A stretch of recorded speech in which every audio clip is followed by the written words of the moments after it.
بسم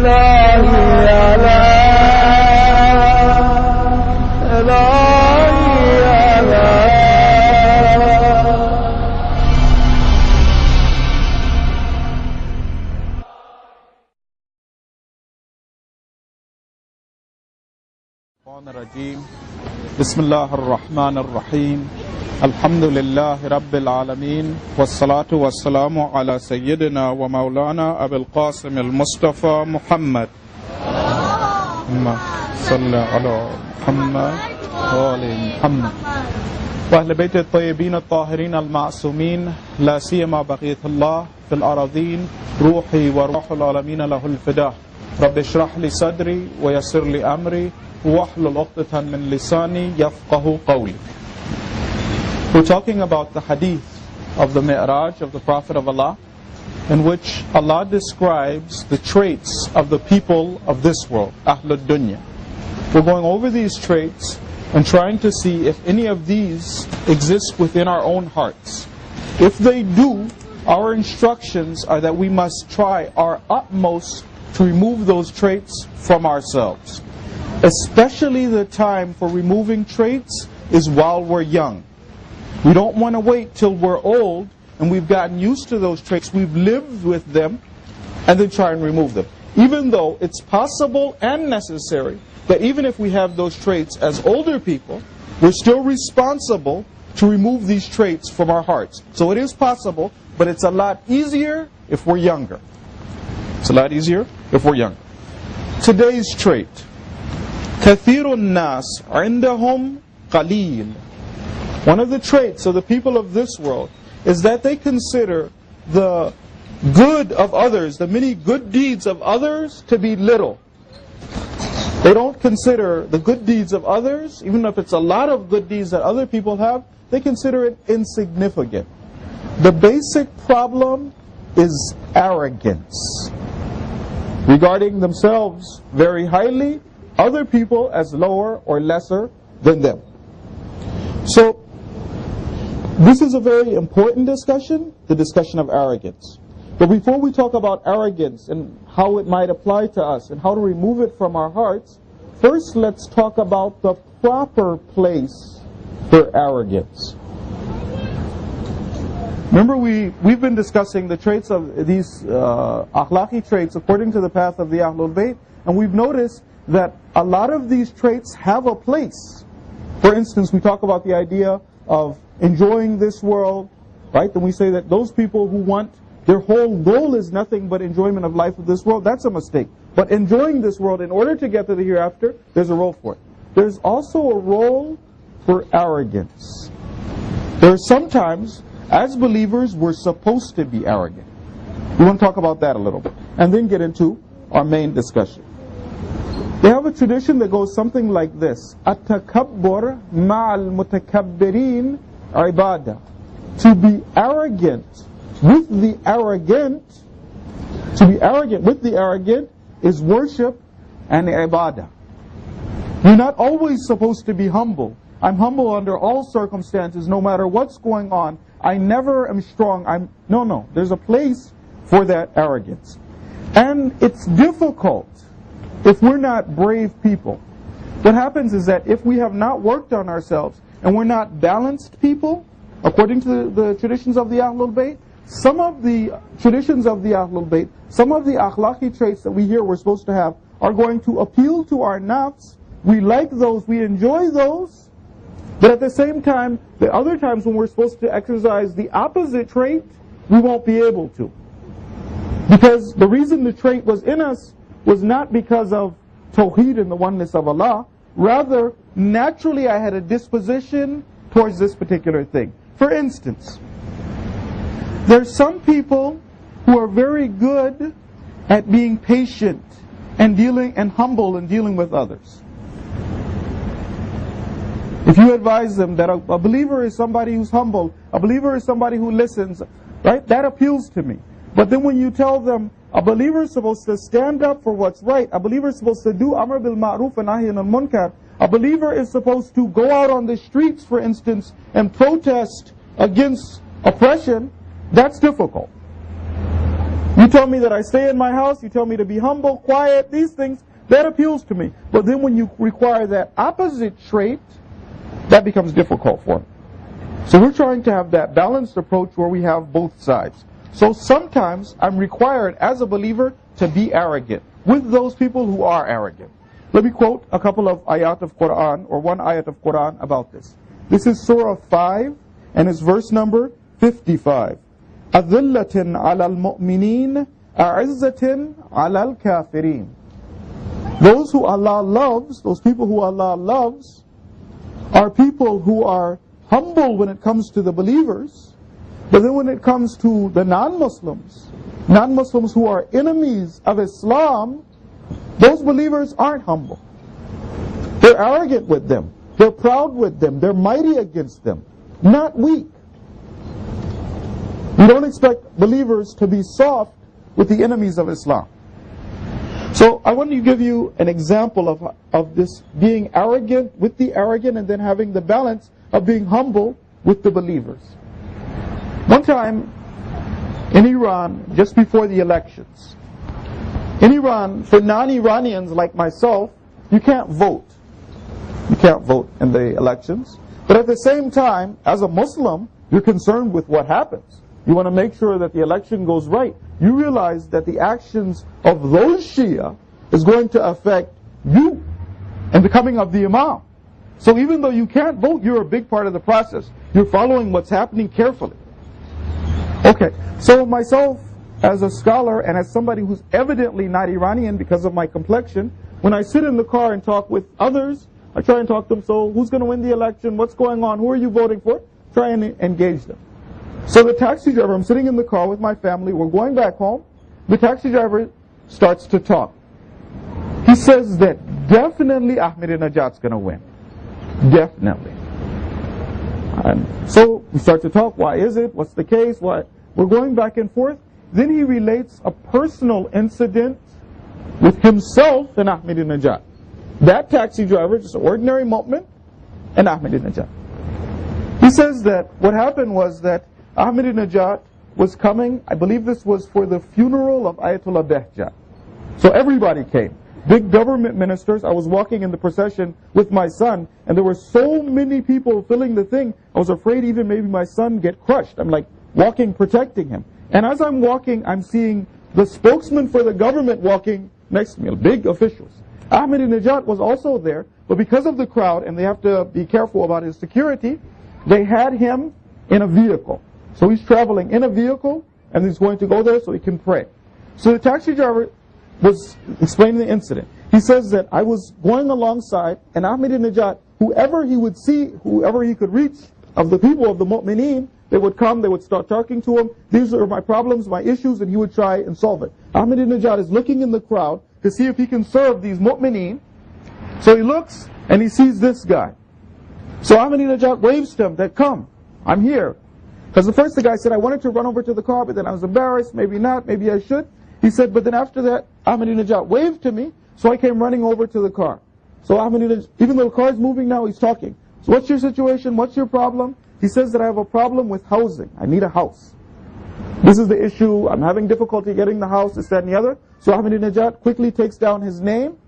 He says then after that, after Ahmadinejad, the little conversation, he said Ahmadinejad reached out, like he's going to shake his hand. Then he takes his hand, he tries to kiss my hand. He said, I snatched my hand back.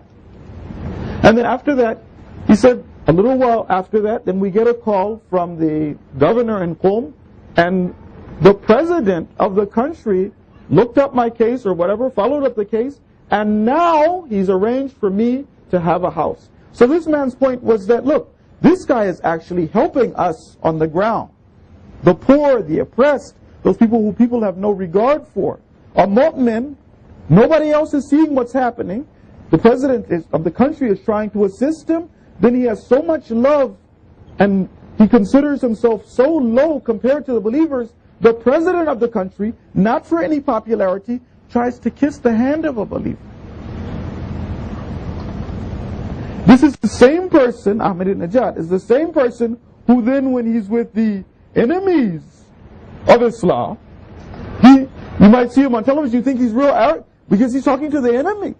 When he's talking to the believers, yes, I'll come, I'll kiss your hand, talking to you, right? I've seen pictures myself, well, not pictures, but the news where he would go out into a village, tiny village, right? They've never seen even maybe any government official, let alone the president. And he's standing on a big rock, talking to the villagers, trying to get them on the right way, trying to help them, right?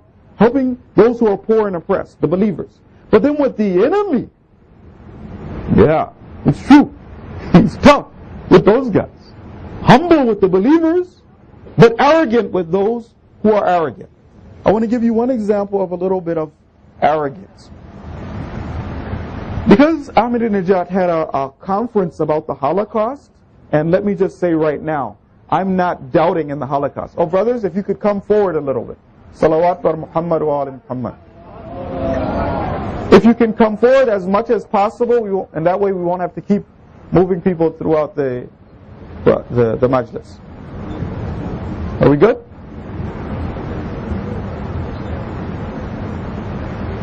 Okay. Salawat bar Muhammad wa ala Muhammad. Allahumma salli ala Muhammad.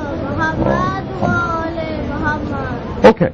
But now Ahmadinejad is now dealing with the enemies of Islam. So one of the things that he did, which was interesting, was that he would have a conference on the Holocaust. On the Holocaust. Before Ahmadinejad came into power, the Western powers would always be pressuring Iran. You're not observing human rights. You have this problem. You have this issue. So what did he do in order to calm them down? He went and had a conference on the Holocaust. Now, I just want to say right now, because I'm in Canada, I am not doubting in the Holocaust, right? In some countries, it's illegal even to think about the Holocaust, so I'm not even thinking, is the number of people they said killed, were they really killed? I'm not thinking about that, okay? Bear witness. Now, he had a conference on the Holocaust. They heard about that, and they got arrogant. Maybe we'll issue an arrest warrant for Ahmadinejad. How dare he question this fact? You can talk about God, but you can't talk about the Holocaust. You can't even think about it. So you have the conference. So now the Germans is a third world country, struggling, right, economically, enemies all around the world. These guys are now talking to the Germans, this big economic part of, you know, the European, these guys. So Ahmadinejad is giving a speech now about the Germans and their treatment. He said that we Muslims are monotheists. We believe in Allah, right? One God. He said, we are doing you a favor by considering you human beings and talking to you. Instead of him backing down and please, I'm sorry, he's saying, we're doing you a favor. We're Muslims. You're not a Muslim. I'm doing you a favor. You're talking to the arrogant. Don't be arrogant with the, you know, your neighbor, you know. You tell your neighbor, yeah, no, not your neighbor. But people are arrogant. So he says, but we're doing you a favor by even talking to you. He said, if you keep up your nonsense, we're going to take away that favor. Don't even bother to talk to you. So, arrogant. With the arrogant, that inner strength is there, but most of the time, the majority of times when I'm dealing with believers, those who don't know, then I try and make sure that I'm humble and I listen and I talk and I'm friendly. Right? So we don't say that arrogance or humility, always we're humble. No. But the problem now is that the people of the dunya are arrogant. And this is a major problem in spirituality because Allah's arrogant. And Allah doesn't like to see people have attitude. If there's one thing Allah hates, it's attitude. It's in the hadith that you even have like the amount of a dharra, like, you know, like if you have the wind blowing, you see like these little dust particles in the wind, that's a dharra. If you have that amount, the amount of a dust particle of arrogance in your heart, you won't enter paradise. Allah is mutakabbir. Allah is arrogant. And He hates to see arrogance in anybody, even a tiny bit. This idea that Allah is arrogant, this is one of the problems with other types of spirituality, other than Islam. They don't recognize the role of a powerful God. There was a German man who became Muslim. He was talking to one of the ulama about what it is that led him to become Muslim. He said that what happened was, I saw a man praying on the side of the road. I didn't know what he was doing. I'm just watching this guy go up and down. He's outside of his car, going up and down, prostrating these things. I don't know what this guy's doing. I think this guy needs help. So I stop my car, go over, Mister, can I help you? What are you doing? He said, the man's not talking to me. You're making salat, right? You're not going to talk to anybody. The man's just going up and down. So then I think, well, that's kind of rude. And I go back to my car. Just before I go back, the person stops me. He says, I'm sorry that I wasn't able to answer you, but I was making salat. I was praying to my Lord. Praying to your Lord? Here?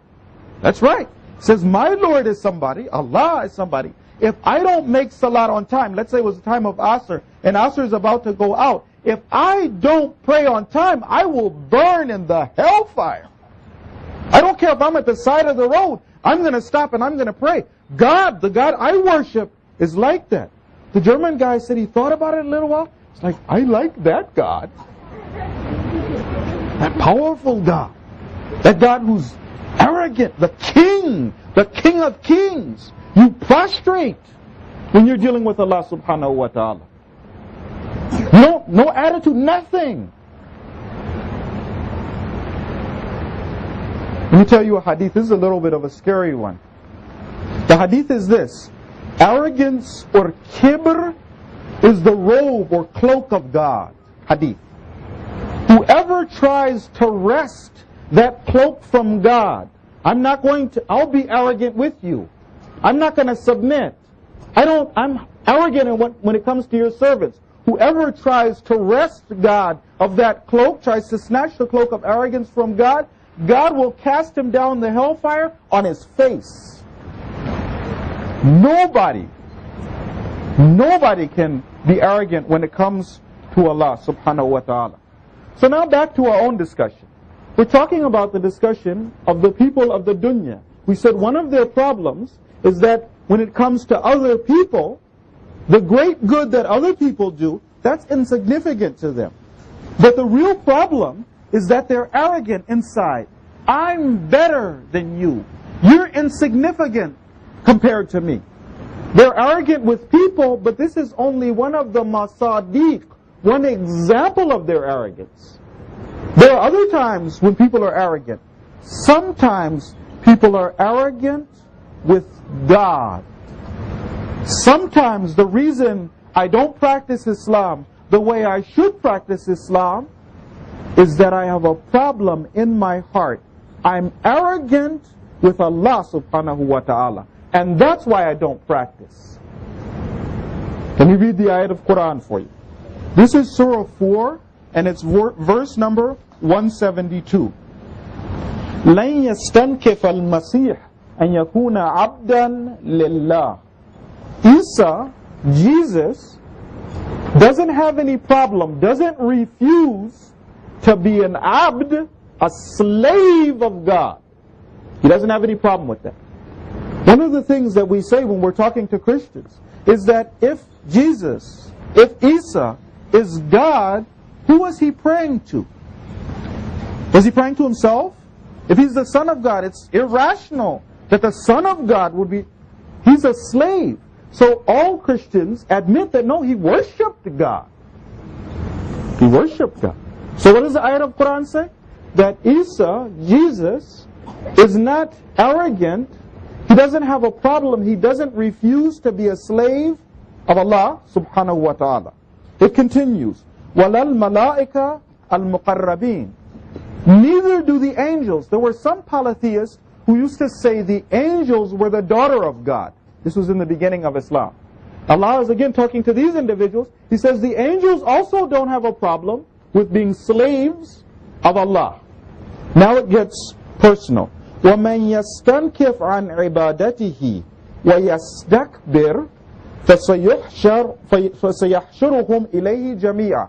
The ayat continues. It says that whoever does have a problem, refuses, disdains, and is arrogant, right? He disdains to worship Allah and is arrogant. all of those people, Allah will gather them, and there will be a day of judgment, and Allah will talk to all of those individuals. But the ulama say, Allah Tabatabai says about this verse, he says that there's two, if you look in the verse of the Quran, there's two reasons why people might not worship, why I'm not spiritual, why I don't elevate myself spiritually. Part of the reason could be this: I don't know. Yes, stankif, that person refuses, they don't submit to God, but it's out of ignorance. I really don't know what Allah said. We believe the majority of people in this world are uninformed. أَكْثَرُهُمْ لَا يَعْلَمُونَ. The majority of the people in this world don't know about Islam. They're uninformed about Islam, so that's why we say that some of them even might make it. Right? They might not get to the levels that a Muslim would get to, but they can, maybe Allah won't burn everybody. Inshallah, some of them can make it and not burn in hell at least. Even though, like I mentioned the other day, the darajat of the people in paradise, they say, are like that of the stars. So, for instance, they might get, just inside the door, a little, I won't say a bathroom, but just like a tiny area it is. They're not burning, but it doesn't mean that they made Hajj and Zakat and these things. No, but at least they won't burn. Okay, the majority of them, inshallah, those who are uninformed, Allah knows their hearts better, they can make it. So part of the reason that I'm not successful spiritually, I don't listen to what Allah said, is that I'm uninformed. But now let's make it personal, let's go into our own hearts. Is the reason that I don't do the ibadah of Allah and worship Him, and I violate Allah's laws and trample them, is it because I really don't know? I just don't know what Allah said. Is that what it is? If that is the case, let's say that is the case. If that is the case, we know that ignorance isn't bliss, right? There'll be some people, Allah will bring them on the day of judgment, and Allah will say that, how come you didn't worship me? You didn't do what you were supposed to do. And that person will tell God, it's because I didn't know. And Allah will tell them, how come you didn't learn? If you don't know, if you don't know the laws of God, you're supposed to find out. But there's another problem. It's not that I don't know, I'm arrogant. Yes, stakbir. That's how come I'm not practicing. That's how come I'm not bettering myself. That's how come I'm not ridding myself of those diseases of my soul. That's how come I'm satisfied with myself at this level of Islam. Arrogance. We're going to be real careful about that. So, let's talk about some ways, some other examples of how people are arrogant. So one time, I'm arrogant with Allah subhanahu wa ta'ala. When it comes to the laws of God, I know and I violate them.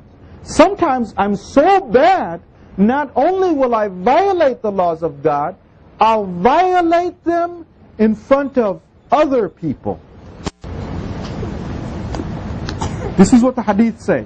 If God forbid I commit a sin, and it's in private, nobody else knows, the sinner is destroyed. The sinner has a problem. But if, God forbid, somebody commits sin in front of others, and nobody stops that person, society suffers. Society suffers. Just to make it a little bit more practical, let's say, God forbid, somebody had a problem with their parents and they would abuse their parents. There's some people, in Islam you can't say anything cruel to your parents. You can't look harshly at your parents. You have to be kind to your parents. Even to the extent that one time a man came to visit Imam Khomeini, one of the government ministers, and he walked in and there was an older gentleman walking with him. He's a government minister, he's coming to visit Imam Khomeini. So he walks inside the place where Imam Khomeini is, he starts to explain and he says, by the way, Imam Khomeini, this is my father. Imam Khomeini stopped, he said, that's your dad? You just came in the room before your dad? What? We don't have abusive parents calling parents by their first name, disrespecting them. We don't have that as Muslims. But God forbid there was somebody like that. And they actually would go so far as to strike their parents, slap their parents around. How bad would it be if you do it in public. There's one time I bother my parents when we're in the house. There's another time I disrespect them and violate their rights in front of others. Some people violate Allah's laws in front of others. It's not private sin. I'm so bold when it comes to Allah subhanahu wa ta'ala, I don't mind openly flaunting Allah's laws in front of other people. Arrogance. God forbid that somebody can be like that. So one problem is arrogance with Allah subhanahu wa ta'ala. There's some people, and this is now for us practicing Muslims, some people who are arrogant with ulama. Some people are arrogant with ulama. When it comes to scholars, they're arrogant. This is problematic.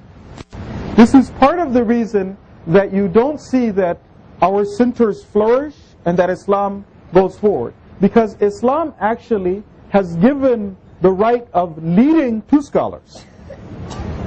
Scholars are supposed to be, we're Muslims.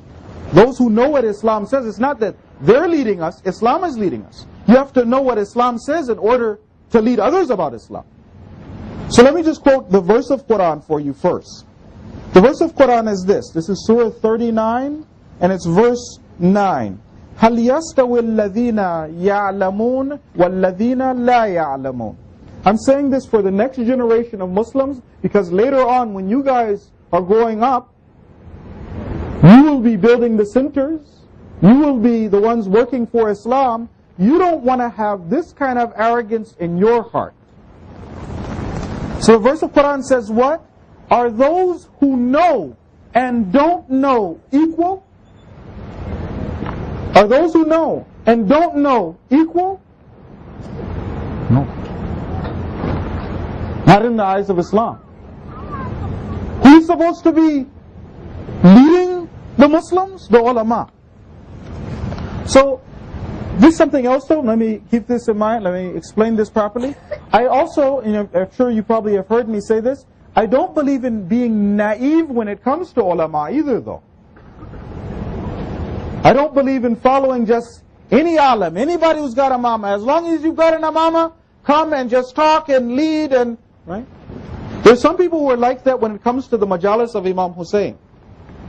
They don't care who speaks, what you say, they just want to see a warm body on the mimbar and talk about Imam Hussein. You could be Yazid, but as long as you're talking about Imam Hussein, that's what's important. I don't care what you say, what you don't say, right? That's just talk about.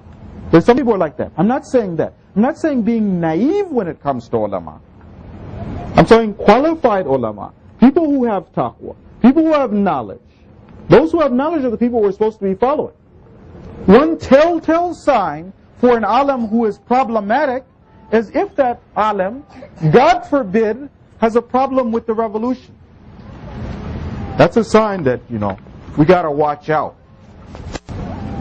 Got to be real careful about that guy. You don't like the leader? You got a problem with him? You hate him? That's a sign to, okay. You know why? Let me tell you, there's some people when you read ayat of Quran, that instead of just reading Quran like a book that's of history or just I read it for thawab, I actually look at this message of God and see, does this message apply to me? Sayyid Nasrullah, the leader of Hizbullah, he was talking about this incident. He said that one time, some Palestinians came to me. Palestinians came to visit me. So I assumed that they were brothers of the Ahlul Sunnah because the majority of them are followers, they're Ahlul Sunnah. So I started speaking to them in the same way that you speak to one of your Sunni brethren, we're all brothers, these kind of things. And then the Palestinians turned back to him and they said, no, actually, we're Shia. He said, you're Shia? They said, yeah. They said, what happened was that while we were in prison, we used to read Quran, but we wouldn't read Quran as if we're just reading it for thawab. We're looking to see what's the message of God in the verses of Quran. So we came across this verse of Quran. This is Surah 5, and it's verse 82. لَتَجِدَنَّ أَشَدَّ النَّاسِ عَدَاوَةً لِلَّذِينَ آمَنُوا al-Yahud wal-ladhina ashraku.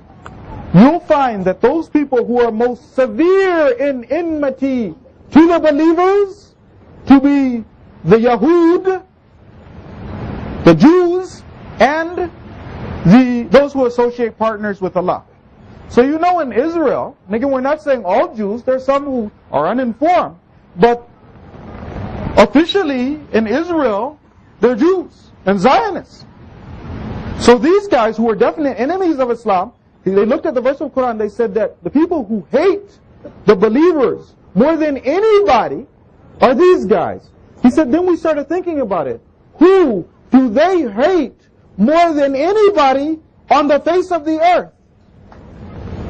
We realized that they hate the Islamic Republic and you guys, the Shia, more than they hate anybody else on the face of the earth. So we realized that actually you are those who believe.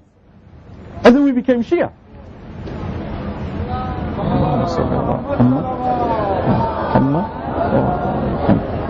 So, back to our own discussion. So if a brother is able to just read the simple ayat of Quran, look at the world and see who are the enemies of Islam, who are the friends of Islam, who's holding the flag of Islam.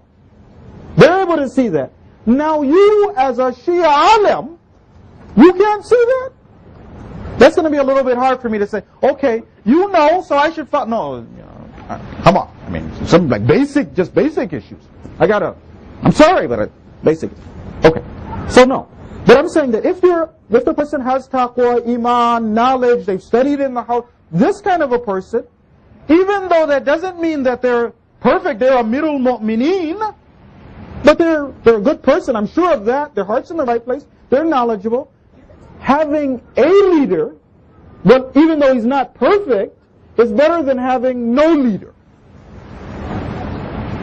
There's some people who always are looking for flaws in the ulama, and as soon as they see some tiny flaw, then that's the reason why I don't have to obey this guy. I'll make a new group of Muslims. They can follow me.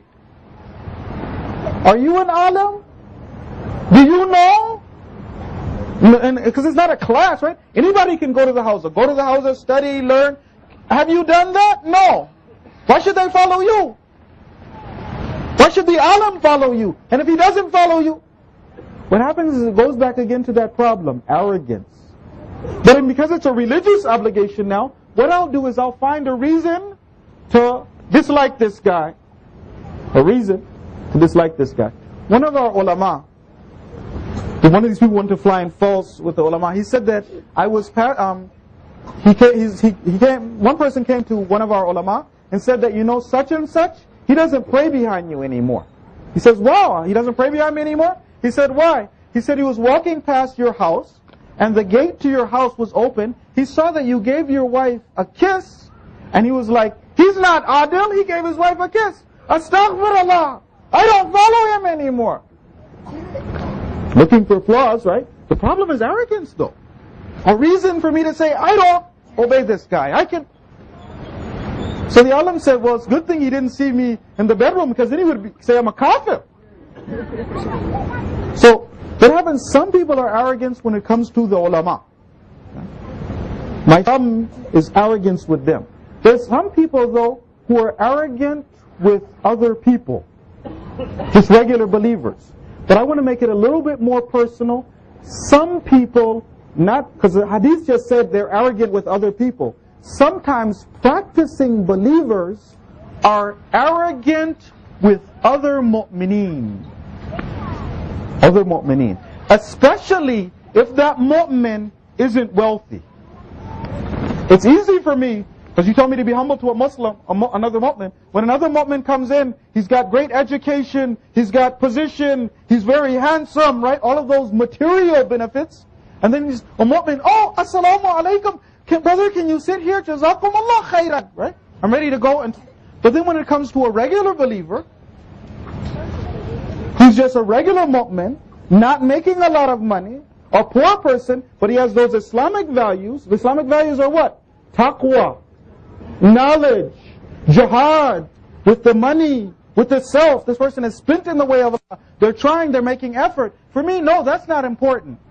كَثِيرُ النَّاسِ عِنْدَهُمْ قَلِيلٌ.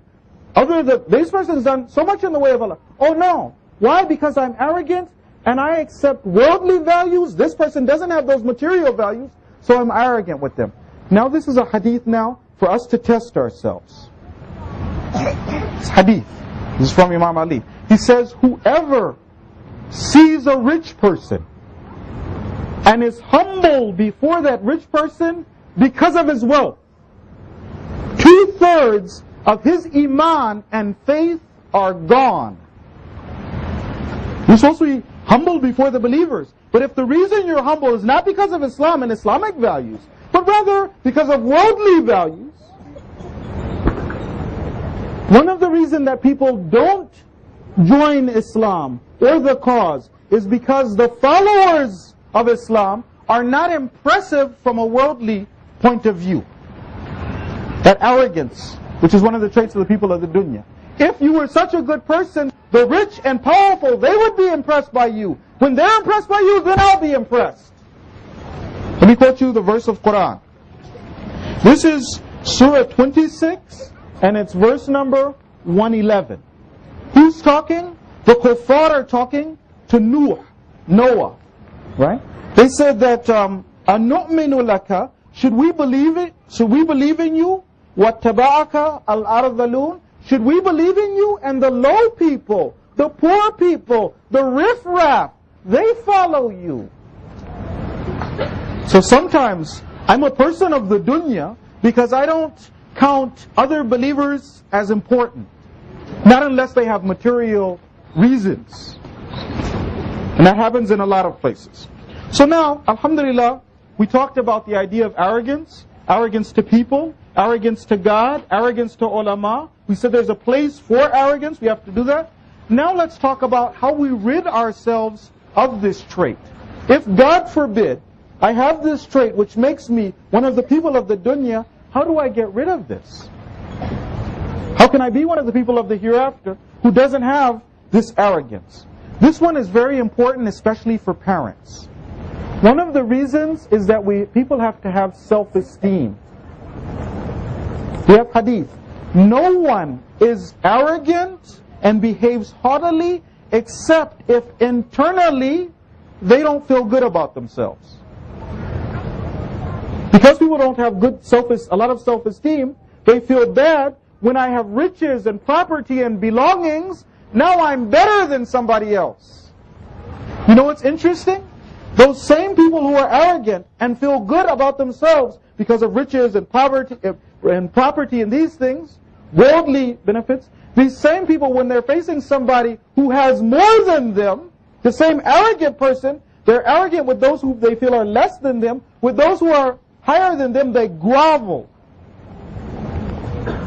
You'd be surprised at some of these governments, arrogant presidents. You should see how they are with those who really control the scenes. In front of the poor, the oppressed, the weak, yes, I'm Fir'aun himself. But in front of my superiors, those who have more of those material things, I'm very much a weak and dhalil person. Why did I say it's important for parents? For us, when we're raising our children, we want to make sure our children feel good about themselves. There's a lot of people who have inferiority complexes. I look at myself based on worldly values. Money, position, good looks, high education, right? All of those different. I don't have those things, so I think less of myself. There's some girls, for instance, who don't like themselves very much because they look at those superstars on television. I don't see that in myself. I don't feel good about myself. Sometimes it happens, right? So what happens is that there's a lot of people, and this is something I can do as a parent, raise my children to feel good about themselves. Why? Because of Allah subhanahu wa ta'ala. Why do I feel good about myself? Because of these Islamic values. Because I'm a Muslim. Because I'm a Shia. Because I'm a soldier of the Imam. Because I'm a slave of the Almighty God. Not arrogant, but good. I'm happy. Let me quote you a verse of Quran and then a hadith. This is from Surah 63, and it's verse number 8. لِلَّهِ الْعِزَّةِ وَلِرَسُولِهِ وَلِلْمُؤْمِنِينَ. For Allah is honor, for His Messenger, and for the believers. Imam Ali says in a hadith, he says, it is sufficient for me as an honor. كَفَى بِي عِزًّا. It's sufficient for me as an honor, أَنْ أَكُونَ لَكَ عَبْدًا. That I am a slave of you, O Allah. That's why I feel good about myself. That's my honor. When he's talking about, I serve in Islam, I'm a follower of the Messenger of Allah. Somebody one time, Amirul Mu'mineen, gave an answer to a question. It was very amazing. The person said, are you a Nabi? This answer was so amazing. He said that I am only Ana Abdun min Abidi Muhammad. I am a slave of the slaves of Muhammad. That's why I feel good about myself. That's why I have, right? So we try and raise our children, inshallah, to have those values, not to feel bad about ourselves because we don't have worldly possessions. What gives me value in the eyes of God? Taqwa, knowledge, those kind of Islamic values. So one of them is that. Not power lunches, not belongings, not what kind of car I drive, the house I have, not those things. The other thing, this one is practical also. They say that we're not supposed to order other people around. If we order others around, one of the effects of ordering others around is that it makes you arrogant. When we're in our own houses, this is important for us as parents, this is also important for us as kids. When we're in our own houses, in our personal lives, we don't want to end up ordering people around. One time, a group of the Ansar, remember the time of the Prophet of Allah, a group of the believers, the Ansar came to the Prophet of Allah. They said, please, Prophet of Allah, guarantee paradise for us. Guarantee paradise for us. He said that, I'll do it on one condition. Don't ask anybody for anything. These people took that hadith so much to the extent that if they were riding on a horse, for instance, and their whip dropped to the ground, they wouldn't ask anybody to pick the whip up off the ground. They would stop, get off the horse or camel or whatever they were riding, go down, pick up the whip. If they were sitting on a mat and they were trying to have food, they wanted water. Water was a little bit further away. Instead of saying, you, give me the water, I want to drink, they would get up, go get the water themselves. Not ordering others around. In Imam Khomeini's personal life, he was like that. He was the kind of person who wouldn't ask anybody for anything. His children said that Imam Khomeini, and obviously they want to serve. Let me also put this point across. Just because you're not supposed to want to be served doesn't mean you don't serve others. Doesn't mean you don't serve others. This is true for husband and wife. This is also true for children, for parents. When it comes to your mother or father, you don't take this hadith, you're like, that's right, you're not supposed to order anybody around. Good thing I heard that. Thanks, Maulana. Then when I go home, and Dad's like, could you get me some chai? Ahlud dunya. No. We're supposed to serve others. That's an honor for us. If we can, we try and serve others. We should do that. That's our duty. I'm talking about what we do as people who are worshiping Allah and trying to rid ourselves of these traits. So now for me as a parent, or as a wife, or as a husband, I want to try and be independent in doing my things, but serving others. Serving others. Okay? So let's look at Imam Khomeini's life. In Imam Khomeini's life, they said that we would be all sitting around the room, and all of a sudden Imam Khomeini would get up. He would walk, and he would go and get some tea. And we would be so ashamed. We would be like, please, if you had just told us, we would have got it, we would have loved to. And he would be like, no, people are supposed to be independent, I'll do it myself. They said that Imam Khomeini would be in a house, let's say that had more than one floor, and he would be in the house that had more than one floor, he would look, he would see the light was on the next floor, Imam Khomeini would walk downstairs, turn off the lights himself. Turn off the lights himself. But at the same time, they said that Imam Khomeini was such, if he saw that our mom was bringing food, and we were sitting on the sufre, the mat, we'd be like, no, you help your mother, go and help. Right? Not that you sit back and you relax, right? No. So we're supposed to help. But ordering others around, one last point about ordering others around. So in my personal life, if I can, I try not to order. If I need something, I try to request. Can you give this to me? Instead of, bring that here. Can you do this? Can you do that? Now one thing I should mention about ordering people around though, there are some times as a Muslim that you do have to order people around. Let's say you are running an organization. You have a business. You're in charge of, you have to tell your workers, go, do this, do that, right? You're running an organization, or you're in government, right? So there's a role for ordering people around. But what happens is, even then, I'm supposed to look at the states of my heart and make sure I'm giving out a command, or Amr bil Ma'ruf, Nahi anil Munkar. I'm telling somebody, don't do this, or do that. Why am I doing that? I want to look at the states of my heart. This is from the hadith of Unwan Basri. This is what the Imam says. He says that if a servant is busy with that which Allah has ordered him to do, لا يطلب ما عند الناس عزا وعلوا. He doesn't seek that which is in the hands of the people out of arrogance, out of trying to see that I'm better than other people. No, I have to carry out these commands. God told me to order others to do something, for instance, but I don't do it with that state of arrogance. In my personal life, though, I ask, I request, or I give another way to do that. There are other points, but we'll end right now with that.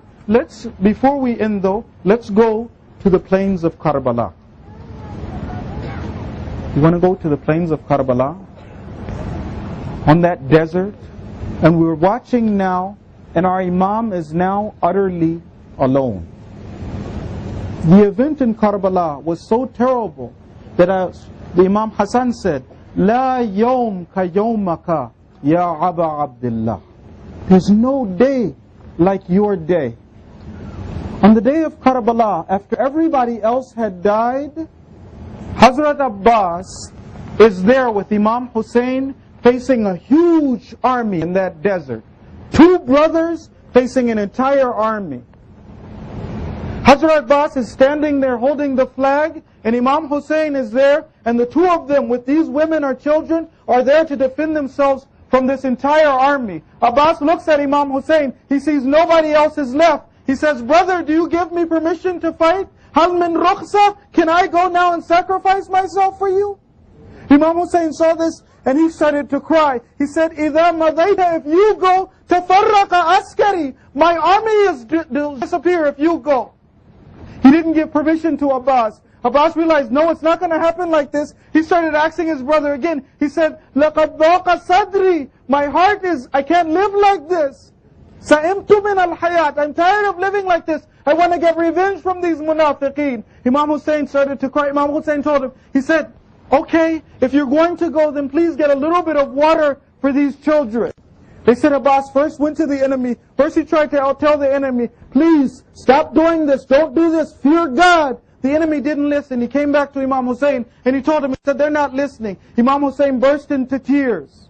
Abbas heard the children, the cries of Al-Atash, Al-Atash, the children crying, and Abbas now decided to go to get the water. They say that Abbas made one last dua. He said, Ilahi wa Sayyidi, Uridu an amla lihaula al-atfal qaribatan min al-ma. Oh Allah, please give me the tawfiq to at least fill one water skin of water and go and give these children some water. Abbas went over and he waited until the army of the enemy. There were 4,000 guarding the banks of the Euphrates. Abbas, one person with the standard, and he wades into the enemy. He made it into the water, he filled up, he dismounted, he started to fill up the water skin, and then he decided to take a cup of water for himself, one drink of water. فَذَكَرَ أَتَشَا أَخِي. He remembered the thirst of his brother, he dropped the water. Abbas got back onto the horse. Now with the water skin, he's trying to go back to the tents. Abbas comes out, fighting as hard as he can, trying to make his way to the tents. All of a sudden we hear the cry of Abbas, Wallahi in qata'tum yamini inni uhami abadan an dini. By Allah, if you cut off my right hand, I will still defend the religion of Allah. Abbas continues to try and fight. Now he has the water skin in his left hand, to his left hand is cut. Abbas takes the water skin, and now it's in his mouth. He's just trying to fight it and make his way to the camp of the enemy. Umar bin Saad sees how much Abbas is trying, and he orders them to fire an arrow, and they burst the water skin. Abbas stops, an arrow hits him in the eye. Finally they split his head open, and Abbas stops moving. At this stage they say that Abbas finally called out for help. He said, Ya akhi, adrik akhak, oh brother, come and help your brother. But that's only one way that they relate this event. There's another way that they relate it. They say that even at this stage, he couldn't bring himself to ask for help. He said, Ya akhi, Ya Hussein, that I pass my salams to you. I can't do this anymore. And Abbas dropped to the ground. Imam Hussein came over to the body of his brother. He fought off the enemies. And he said that now my back has been broken. We ask Allah by the right of Muhammad wa ali Muhammad to make us the true soldiers of Imam Hussein and the Imam of our time. We ask Allah by the right of Muhammad wa ali Muhammad to forgive our sins and make us not be of the people of the dunya. We ask Allah by the right of Muhammad wa ali Muhammad to accept what was said and heard in His way. We ask Allah by the right of Muhammad wa ali Muhammad to protect all of the believers, all of the Maraja, and the leader, Sayyid Ali Khamenei. Salawat. Hadith continues. It says, whether you own the east and the west, or you're cut to pieces, that bala or that affliction that you're going through, it's actually in your favor. We talked about some of the hadith explaining why it's in your favor. So if I realize that, there's something Allah's teaching me. You have an hadith, they say that in everything you see there's admonition, everything you see there's a lesson. I'm going through trial and affliction, there's something I can learn from this. Right? It's in my favor. Allah loves me, Allah cares about me. If I go through this approach, when it comes through bala, it'll be easy for me to be patient.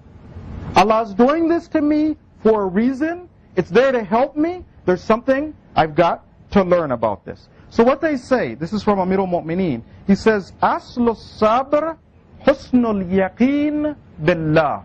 The root of patience is to have that beautiful certainty and yaqeen about Allah subhanahu wa ta'ala. Believe that Allah is on your side. Know that from the bottom of your heart, Allah cares about you. Allah is there to assist you. Allah is your greatest friend. That personal relationship is one that will save us and keep us on the right path. Inshallah, Allah make us one of the patient. Allah make us one of the patient. I want to talk now about the patience and the trials of Imam Hussein in Karbala. The trials that were so difficult that Imam Hassan, just thinking about those trials, said, La yawm ka yawmaka ya Aba Abdullah. There is no day like your day, Imam Hussein. These trials were so difficult. I want you, instead of to take with the eyes of your heart, to travel with me to Karbala, to the desert of Karbala, to the time when all of the companions have been killed. See yourself on that desert, blood smattered, and the Imam is there. You're watching this situation unfold. All of the companions have been killed. Now it's only the members of the Ahlul Bayt left. The Ahlul Bayt, the Bani Hashim, they were competing with one another for the opportunity to sacrifice themselves in the way of the Imam, till finally the time came for Qasim. There's only one time in Karbala that they say that the Imam, the tragedy was so difficult, he fainted when he saw this. In the time when Qasim came and he offered himself to the Imam, they said that Nazar al-Hussein ilay, Hussein looked at him and he couldn't help but to embrace this young man. This is the yatim of Hazrat Muslim, of Imam Hassan. He had raised him from the time he's 4 years old. He's not even baligh now. This young man, this little guy, he comes to the Imam, not even baligh yet, and he's trying to offer himself to sacrifice himself for the Imam. The Imam refused. He asked the Imam. They started to embrace each other at first. They cried so much, both of them passed out. When they woke up, then Qasim again, he starts asking his Imam, please Imam, give me a chance to fight for you. فَأَبَى الْحُسَيْنَ أَنْ يَأْذَنَ اللَّهِ. Imam Hussein said, no, I can't give you permission. They said after that, the boy went and he started to kiss his uncle's hands and his feet. Nahjal Balagha, he kept kissing the Imam's hands and feet till finally the Imam gave him permission. Qasim went out, the tears still on his face. He's crying and he now goes out to the battlefield. He's so small, he doesn't even have armor to protect him. He goes out, the battlefield report said it's like a splinter of the moon. This young man, he's walking, going and fighting. He said that he didn't have any armor on him. And after he's fighting and killing the enemy, he reaches down to tie his shoelace. One of the enemies sees him, and he goes over and he hits Qasim in the head. When he hits Qasim in the head, he hits him and he falls face down. He calls out, Ya Amma! And he falls to the ground. When he calls, it's as if Imam Hussein was waiting for him. He rushes out like a falcon. He comes and dispatches the enemy. Dust gathers around. The enemy gathers to rescue that guy. They trample him. The dust gathers. And when the dust settles, they see Imam Hussein with the body of Qasim. He said, it's difficult for your uncle that you called him and he wasn't able to assist you. Qasim's feet are just kicking there in the sand. The Imam gathers him up and he starts to bring him away. And they said they could see Qasim's feet dragging on the ground. We ask Allah by the right of Muhammad wa ali Muhammad, that He make us the true soldiers of Imam al-Zaman. We ask Allah by the right of Muhammad wa ali Muhammad, that He make us one of the people who's patient when we're faced with bala. We ask Allah by the right of Muhammad wa ali Muhammad, that He protect all of the believers, all of the Maraja, and especially the leader, Sayyid Ali Khamenei, salawat. Our nafs, we like those, we enjoy those, but at the same time, the other times when we're supposed to exercise the opposite trait, we won't be able to. Because the reason the trait was in us was not because of Tawheed and the oneness of Allah, rather, naturally I had a disposition towards this particular thing. For instance, there's some people who are very good at being patient and humble and dealing with others. If you advise them that a believer is somebody who's humble, a believer is somebody who listens, right? That appeals to me. But then when you tell them a believer is supposed to stand up for what's right, a believer is supposed to do Amr bil Ma'ruf and Nahy anil Munkar, a believer is supposed to go out on the streets, for instance, and protest against oppression, that's difficult. You tell me that I stay in my house, you tell me to be humble, quiet, these things, that appeals to me. But then when you require that opposite trait, that becomes difficult for me. So we're trying to have that balanced approach where we have both sides. So sometimes I'm required as a believer to be arrogant with those people who are arrogant. Let me quote a couple of ayat of Quran, or one ayat of Quran about this. This is Surah 5, and it's verse number 55. أَذِلَّةٍ عَلَى الْمُؤْمِنِينَ أَعِزَّةٍ عَلَى الْكَافِرِينَ. Those who Allah loves, those people who Allah loves, are people who are humble when it comes to the believers, but then when it comes to the non-Muslims who are enemies of Islam, those believers aren't humble. They're arrogant with them. They're proud with them. They're mighty against them. Not weak. We don't expect believers to be soft with the enemies of Islam.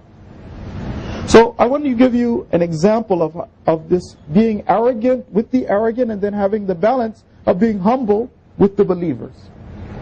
One time in Iran, just before the elections, in Iran, for non-Iranians like myself, you can't vote. You can't vote in the elections. But at the same time, as a Muslim, you're concerned with what happens. You want to make sure that the election goes right. You realize that the actions of those Shia is going to affect you and the coming of the Imam. So even though you can't vote, you're a big part of the process. You're following what's happening carefully. Okay, so myself as a scholar and as some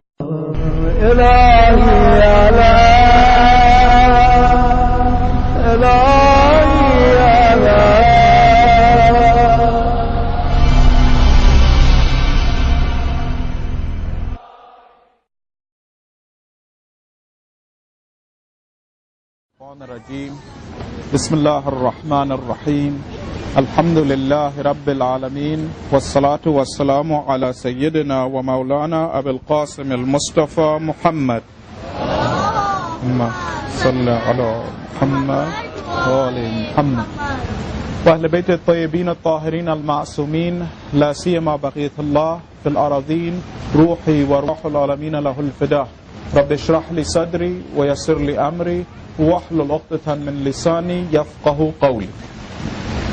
We're talking about the hadith of the Mi'raj of the Prophet of Allah, in which Allah describes the traits of the people of this world, Ahlul Dunya. We're going over these traits and trying to see if any of these exist within our own hearts. If they do, our instructions are that we must try our utmost to remove those traits from ourselves. Especially the time for removing traits is while we're young. We don't want to wait till we're old and we've gotten used to those traits, we've lived with them, and then try and remove them. Even though it's possible and necessary that even if we have those traits as older people, we're still responsible to remove these traits from our hearts. So it is possible, but it's a lot easier if we're younger. It's a lot easier if we're younger. Today's trait. كَثِيرُ النَّاسِ عِنْدَهُمْ قَلِيلٌ. One of the traits of the people of this world is that they consider the good of others, the many good deeds of others, to be little. They don't consider the good deeds of others, even if it's a lot of good deeds that other people have, they consider it insignificant. The basic problem is arrogance. Regarding themselves very highly, other people as lower or lesser than them. So, this is a very important discussion, the discussion of arrogance. But before we talk about arrogance and how it might apply to us and how to remove it from our hearts, first let's talk about the proper place for arrogance. Remember we've been discussing the traits of these akhlaqi traits according to the path of the Ahlul Bayt, and we've noticed that a lot of these traits have a place. For instance, we talk about the idea of enjoying this world, right? Then we say that those people who want their whole goal is nothing but enjoyment of life of this world, that's a mistake. But enjoying this world in order to get to the hereafter, there's a role for it. There's also a role for arrogance. There are sometimes, as believers, we're supposed to be arrogant. We want to talk about that a little bit, and then get into our main discussion. They have a tradition that goes something like this: At-takabbur ma'al mutakabbirin ibadah. To be arrogant with the arrogant, is worship and ibadah. You're not always supposed to be humble. I'm humble under all circumstances, no matter what's going on. I never am strong. No. There's a place for that arrogance. And it's difficult if we're not brave people. What happens is that if we have not worked on ourselves and we're not balanced people, according to the traditions of the Ahlul Bayt, some of the traditions of the Ahlul Bayt, some of the akhlaqi traits that we hear we're supposed to have are going to appeal to our